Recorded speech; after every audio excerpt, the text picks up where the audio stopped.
Okay, I finally got around to doing a review on this.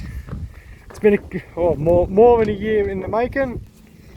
Just haven't had time. I had videos of this when I first got it.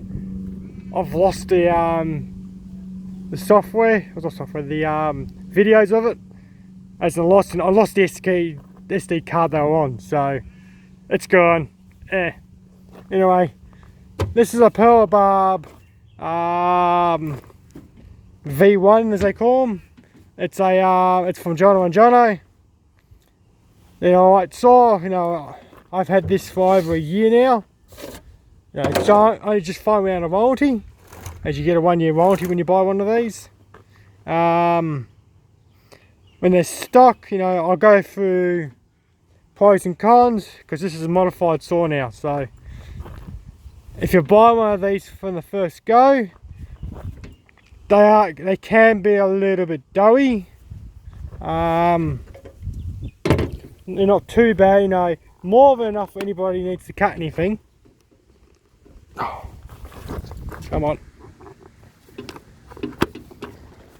Oh, gotcha. They are a bit hard sometimes. They weld themselves on there with sap. What do you get when you get one of these? When I got it, you get a paper filter, which this one needs to be clean, but you get a paper filter, NGK spark plug. You got a choice of bars. Usually you get a 20 or 24 inch, or you buy it as a slabbing kit. I bought mine just as a power unit. These were $319 when I bought mine, but I don't know what the price they are now. They might have gone up, I couldn't tell you. You get a 1 year warranty, which is good, because the boys who do this are up in Ballarat. At worst, they just ask you to send it back, or they'll send you parts to fix it. So they're pretty understanding. They don't argue. Less fights you do with a steel or buying off a proper Husqvarna. Husqvarna fanboys don't crack the dirt. Husqvarna doesn't make the saw anymore. What are the pros and cons of this? Well, the cons are, it didn't come with these dogs. It comes with a smaller version of these. These are add-on from Jono and Jono. They are factory clipped. These are actually not bad spikes. No problem with these, but you do get the chintzy small ones when you first buy it.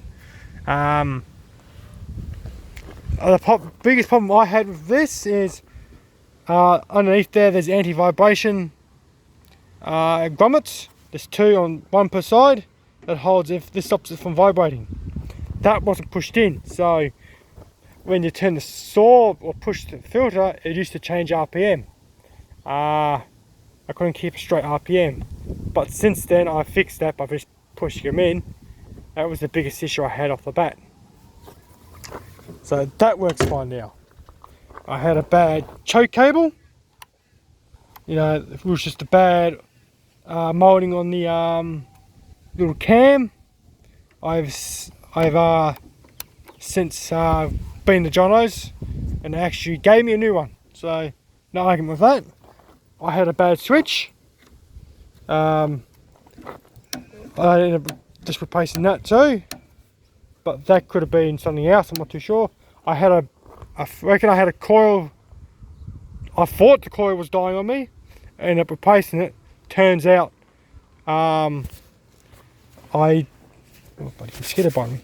The fuel line popped off. The fuel line wasn't pressed on properly, so that popped off, and I ended up replacing the coil for no reason. But since replacing it though, it's made a different saw, so I got a spare coil in the shed.